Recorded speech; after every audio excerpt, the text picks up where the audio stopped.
In June 2009, back to my screen here, you know how this world works, it's pretty crazy. Had no idea. Actually, that's not true. We knew when we went in June of 2009 to the Roxbury Mosque, Islamic Society of Boston. We knew it was a bad joint and a jihad academy, if you will. That's why we went there.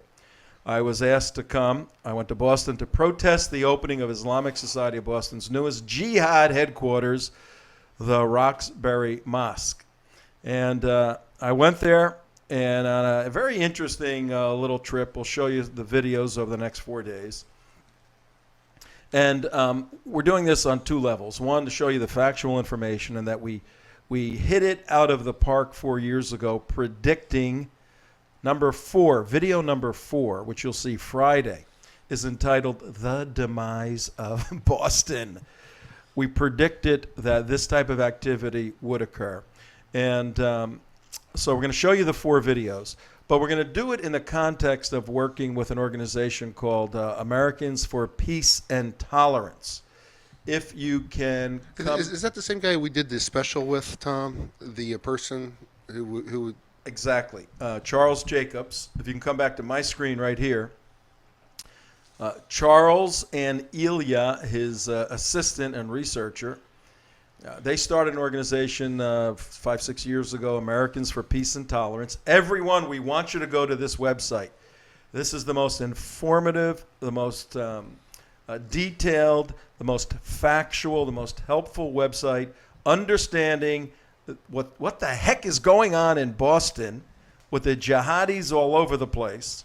And go here. What is the American for Peace? What's the website, Tom? Yeah, right there. It's called peaceandtolerance.org. Peace and Tolerance. What a lovely name. Charles, what are you doing with that name? It sounds like a Muslim thing. Yeah, I know.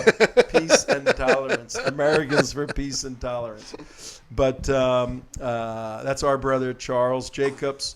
That's his organization, promoting peaceful coexistence in an ethically diverse America. And he has Muslims on the board, and he can't be considered a hater of Islam in any way, shape, or form. He works with Muslims who are trying to do what they can to fight against Sharia-compliant Islam.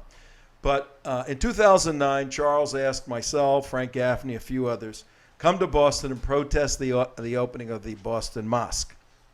We went up there. So we're going to show you those videos, but we're going to do it in the context of a couple of investigative pieces that Americans for Peace and Tolerance did. So today, kids, sit back. We're going to show you a bunch of movies. We're going to talk about the movies, actually today and the rest of the week now. And what it does, basically, it's going to look at this Imam Abdullah Farooq. Imam Abdullah Farooq. Here it is right here. Watch this.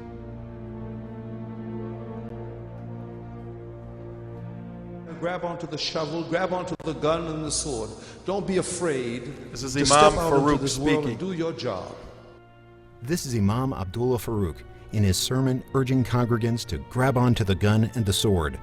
He is a senior leader in the Boston Muslim community and represents the Muslim American Society's Islamic Cultural Center in the Roxbury neighborhood of Boston.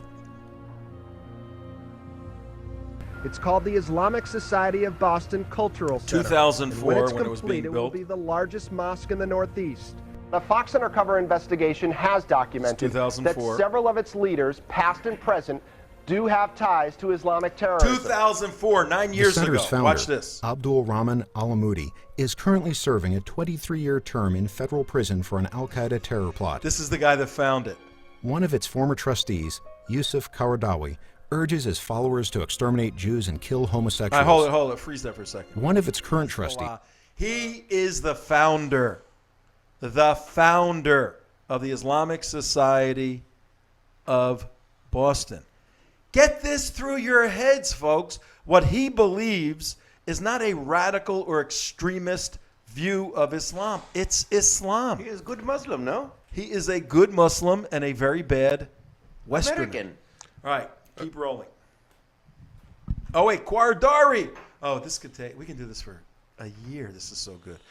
Qaradari right there on the bottom right, Yosef Qaradari, when he was exiled to Qatar, and from Egypt, because Mubarak said, get Yosef Qaradari, the spiritual leader of the Muslim Brotherhood. Muslim Brotherhood.